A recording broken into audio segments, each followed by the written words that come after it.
The views expressed by Paul during this podcast are his alone and do not necessarily reflect the views, opinions, or positions of his employer. The views expressed by Jason. Wait, dude, really? This is what you want me to read? Okay.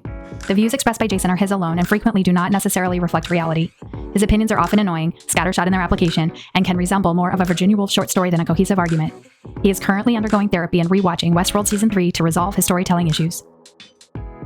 Hello, everyone, and welcome to Season 2.5 of F-Sides, is the consistently and thoroughly award-lacking cybersecurity podcast that covers the human side of cybersecurity, technology, business, and to be honest, just life in general. That's right. Instead of covering trends, threats, and best practices, we discuss the human side of cybersecurity. That's things like leadership, strategy, collaboration, all the stuff that moves the metaphorical elephant. And if you don't know what metaphorical elephant is, look it up. Great. As my full-time normal co-host, Paul, is missing in action, I'm blessed to have the awesome Erica McKellar co-host joining us. Thank you, Erica. I stated in the previous episode I was going to try to guess what what he's doing to pull him away from the show. This time I'm going with, I believe Paul is running a tabletop exercise that he got pulled into the middle of it like Jumanji. So he's currently on his second life because you only get 3, and he's battling hackers to get his way out. On today's episode, exercise sounds questionable, but okay. They're very valid exercises. They're like playing war games. It's kind of like a choose your own adventure, and they're very critical for cybersecurity. So actually, they're pretty typical and popular. But when you combine it with Jumanji, that's where you get the fun, exciting thing because you get wild animals chasing you, which never happens in a real tabletop. As you can tell, I don't have a cybersecurity background, so correct. Thank goodness. Which is why you're an exciting co-host to have. Thank you, today's episode is not about tabletop exercise or the game Jumanji. Today we're going to talk about mentorships. Did I say shits? I said shits. Mentorships, but sometimes some people might call them mentorshits. I've also heard them called wisdom exchange programs or skill swap meets. Wisdom exchange sounds like Harry Potter or something. It does. That's hilarious. That was just a big school of mentorships, right? All right. So let's get into it. Erica, right off the bat, your opinion, do mentorships work? When executed well, they absolutely work. That's my opinion, and I'm sticking to it. What makes it, all right, that's a loaded question. When done well, like anything when done well works. What would a mentorship program that's done well look like? I think that the traditional mentoring programs that a lot of organizations have tried to implement, I think they just are a little outdated. There's so many different types of, mentor-mentee relationships. And I was even reading a LinkedIn article the other day that was talking about things like, oh, you need a promoter, in your court. You need, different types of people to help you. So I think that when we're talking about mentorship, I think we need to really expand the pie. Really? So you were in favor? So I heard that and I'm like, wow, I need to form a team now of mentorships. You're saying in favor of that it's not just like a single thing, but it's multiple people in your group or crew? Yeah, exactly. If you want to succeed in your career, you need to have different kinds of people on your team. And, that could be someone that's, in the same field as you, maybe a few years ahead. They've gone through it. They know what's going on. They can give you that kind of mentorship. Or there can also be like the more traditional mentorship where you're, trying to get into a specific position or level and you're, following somebody who's in that level. So there are different ways to do it. Wouldn't that just be building relationships at work with peers and people above you and below you? Like, for example, let me go to, I think we worked together with one of your mentors in your career. Her name was Jenna, and I think she became a mentor of yours. Is that accurate? Oh, yeah. Jenna, she has been a mentor of mine for over 20 years. And it's something that if you might really be asking, developed naturally. I'm going exactly with that. It wasn't like, okay, the company has started this mentorship program. Erica, you're paired with Jenna. Jenna, you're paired with Erica. Go be best friends or become friends and become this great mentor relationship. You just became working relationship with her and developed this relationship that became a mentorship, right? Well, it was really, I think it was just driven too by our personalities. I'm one that when I'm, admire someone or I think that they have, a job that I might want to work up to, I will reach out and I will ask them for advice. I will, take them out for coffee. I will, shadow them at work. And I think that that's just kind of part of who I am, but not everyone feels comfortable doing that. So sometimes you have to set up metrics, or, structure around mentoring programs to actually get more people to participate in a good way. Wow, this is interesting. So, meaning I have a lot to say. Who would have guessed about this? I'm going to go with, I prefer the natural approach that you just described, where as an individual, if I'm looking for someone to be a mentor, or there's somebody who, like you said, I respect their career growth, I respect what they're doing. That is an awesome idea to go, hey, can we grab coffee? I just love to pick your brain about stuff and build it naturally like that. And I think the other piece too so I guess I'm coming on the side of, I'm not a fan of formal mentorship programs, but the way you described it as sort of an informal way of approaching it, I'm a huge fan of. And I think you nailed something that the formal ones don't do, is that personality fit. Is you're kind of like, you're in charge of, I really feel like that's a person that I could fit personally with, or the personality is going to fit that I'm looking for too, that formal programs don't really accommodate for. Could I refute that a little bit? Yeah. Okay, debate on this podcast? Never. Okay, so let's talk about this. You're naturally inclined to gravitate towards people like you, right? Who have, similar attitudes and, beliefs and things that are, that you can relate with. I see where you're going with this. Okay. Yes, you have a very valid argument. So go. If you leave it to nature to do this, you end up with really, outgoing people who know what they want, who are good at building relationships. They end up in these types of relationships, and then everybody else gets left out. And Jason, you and I are both those type of people. So it's easy for us to say, just let it happen naturally. But I mean, put a couple of not to be stereotypical, but put a few engineers in a room and, you're probably going to have a lot of radio silence. No, that I agree with that argument. Yeah. And it is, I'm going to gravitate towards, you nailed it, people that are outgrowing, egregious, maybe a leader in a field that I only think I would be interested in, but maybe I'm not looking at someone from a different department or, and I'll go with somebody who's not as homogenized as me. Maybe I'm only looking for white male security nerds or white male IT nerds, where maybe I need, a black woman as an example of somebody to give me a different perspective of something of mentorship that I've never thought of before. And that's something growth is always uncomfortable. Okay. So being in a room with somebody, getting to know them when they're nothing like you. I mean, yeah, it can be painful, but you know what? You end up becoming a different person after, in my opinion. I always do. Okay. So when they work, what in your experience, your mentorship programs that have worked, what are some of the characteristics of those? What does that look like? Okay. So I've already talked a little bit about my informal mentorship. Obviously, that was, Jenna, I love you. You've been someone I've looked up to on how to, balance work and life. And I've looked up to her, like I said, because I feel like we have a lot in common. So I can relate to her and her actions, and, I can say, yeah, I can do that and be brave and try different things. So that's the informal. But then the formal experience that I had, I was paired up with a graduate student who was a year ahead of me. He was a brilliant guy. He was like a law school and a conflict resolution master's program. He did the double. He was a brilliant guy, but we literally on the surface couldn't have been more, different. He went to a private school on the East Coast. He was like a rower. It was just didn't seem like it would jive. But we ended up it's so random. Best and he rode. friends. I mean, talk about opposites. I don't know. I don't know preppy guys that like wear sweaters around their neck. Sorry. that's hilarious. Rowing. What, it's so East Coast. Yeah. I don't know.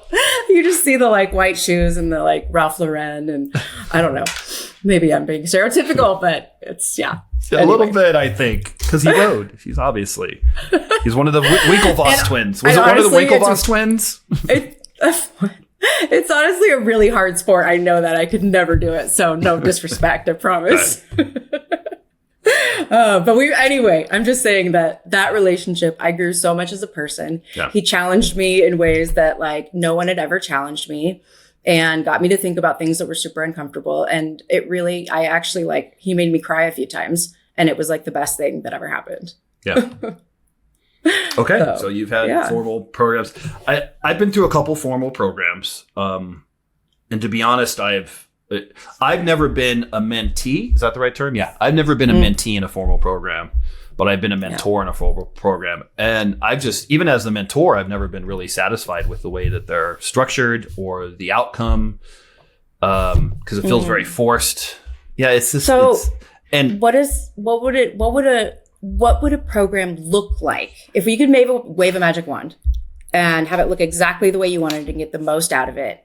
Describe that for me. Man, that is a great question.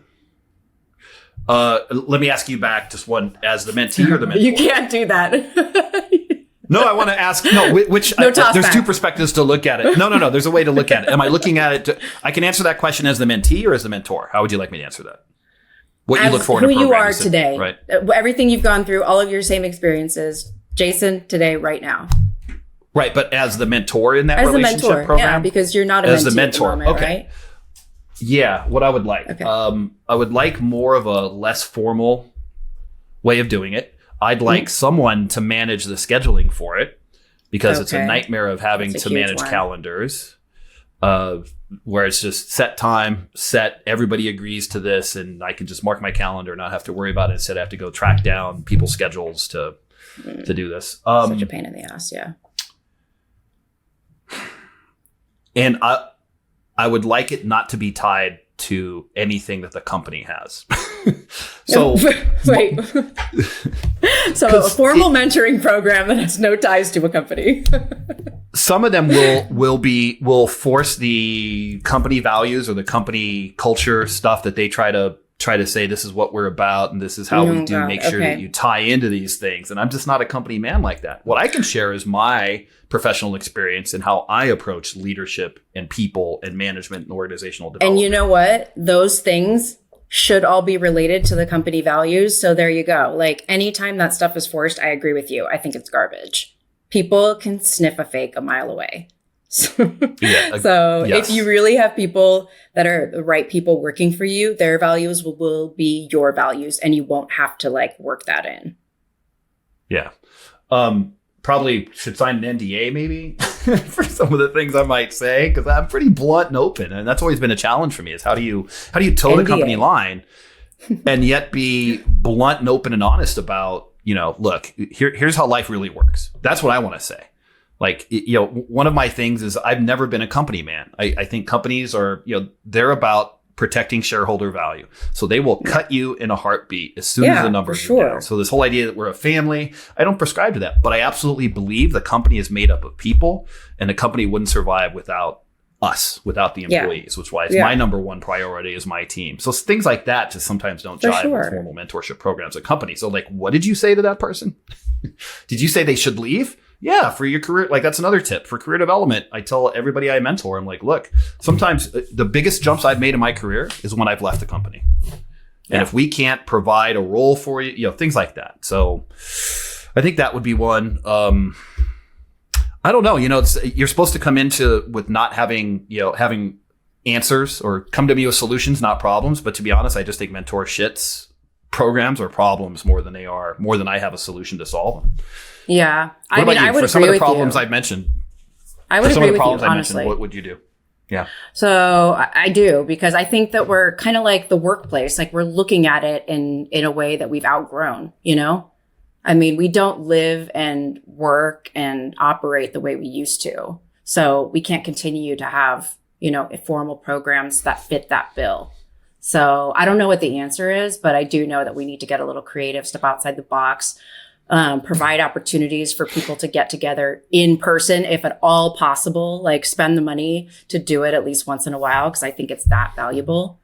Rather than just like keep getting new programs and new software and new ways to like communicate, like get your people fucking together, like once or twice a year and like have them talk and sit down and get to know each other. Yes. So anyway, that's my perspective, is that we just need to get more creative with it. I also think that, we need to stop just including employees and managers, because so many people are consultants these days, come in for like special projects. I think there needs to be some consideration there. And again, I don't know what the answer is, but I'm seeing this right now in the workplace, because everyone wants flexibility. And a lot of times with that comes that you're your own boss, which is awesome. And I'm glad people are doing that.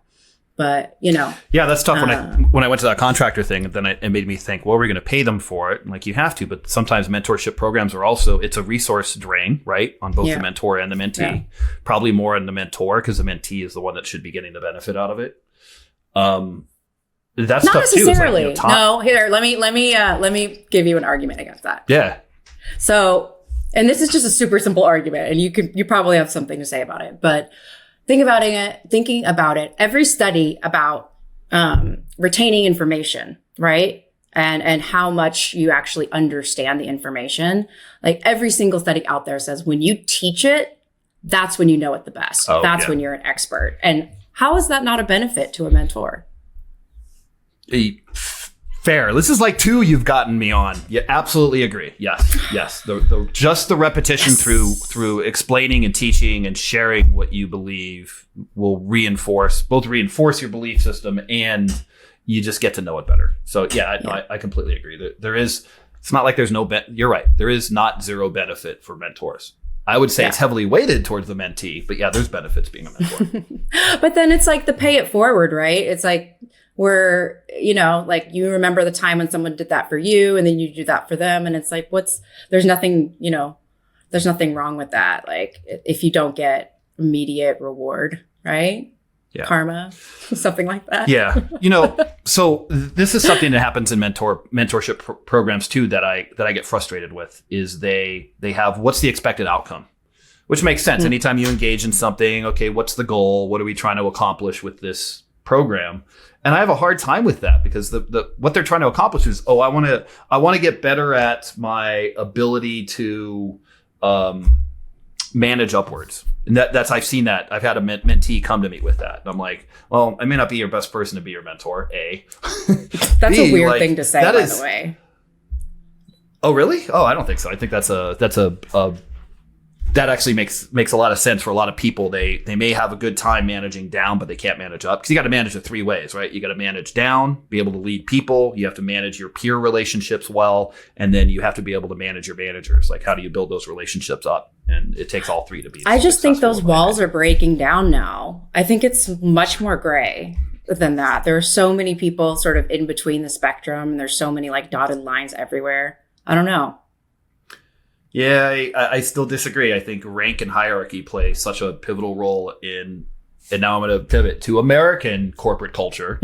Maybe Erica, if you listeners don't know, Erica is based out of Stockholm, Sweden. So Stockholm, she has a Sweden, European perspective on business. Flat hierarchy is the jam. Oh yeah, no, it's still when the CEO asks you to do something, you're going to do it. It's not because, hey, you're a really cool dude and I'll do it because you're awesome. No, it's you're CEO. So But that formal outcome-driven thing is really frustrating for me, because nobody's going to solve these problems that most mentees, or these issues mentees come in. I'm like one little piece of maybe this much of their life experience. And people need to just adjust their expectations. That's the thing. It's like, building a relationship. And this is, I remember we talked about this in the past, Jason, is that when you go into it, either as a mentor or a mentee, think of that as a relationship that you're going to have. Like just just go into it with the mindset that that's a relationship you'll have for the rest of your professional career. In that case, you'll take it so much more seriously. Your expectations won't be that in 3 months, you'll learn how to be a XYZ or whatever, that they'll, help you come to the top. It's like, go long-term and then see where that goes. Man, I think in that is a great dream to have.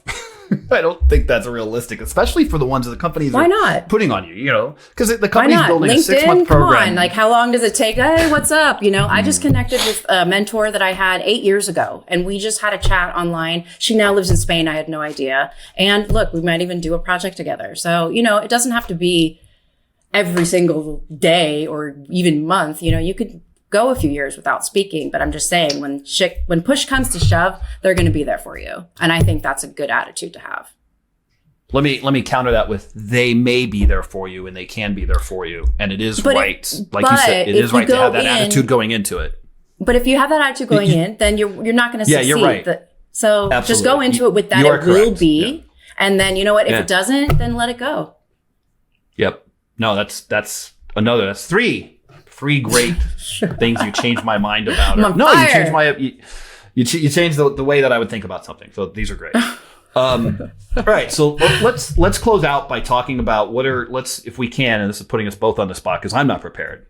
What are the 3 things we should do better with mentorship programs? 3 things. Okay, you go first. 3 things. You want to just do 2? How many you got? I can come up with. I gotta pick up my kid in like 5 minutes. So okay, number 1, they should be less formal. Go with informal. Check. I agree. Next one. Okay. Have you got one? Go again. Brain. No. Okay. Not working. Number 2 should be the company should support the management and scheduling and the logistics of them, because it's too much of a burden on employees to go, okay, go get together and build a curriculum and build this. And no, the company, as much as they can, should offer and provide that support if you want it. And it shouldn't be that hard because it's informal. It should be informal. It should be, hey, just get them in a room. Get in a room and start talking. That's Number 3, get your people in front of each other, face to face, like at least once or twice a year. Like that is Are you totally speaking specifically for the mentorship program, or just outside of that, get your team together? Well, I mean, they should be getting together anyway, but make it an effort, a big effort. I think that letting people get to know each other in a non-work environment, more supportive and fun and learning focused. Okay. So like a mentorship, like going out to lunch kind of thing, like get them out of the office for the mentor and the mentee? It could look anyway. Just get your people together, like doing, fun, creative things together, and they will, naturally gravitate, I think. Okay. Awesome. All right. Well, there's 3 tips. Erica, you may have changed my mind about what I believe were mentorship programs. I believe I will now stop calling them that. Go with what we should do? We should start like a mentorship consulting company and just crush it, because no one's doing that. That is true. Write that down. That's a good tip. Okay, everybody. All right. Thank you very much for joining us in this episode, and hope to hear you the next time. Thanks, Erica. As always, Thanks, pleasure. Jason. It's the elephant in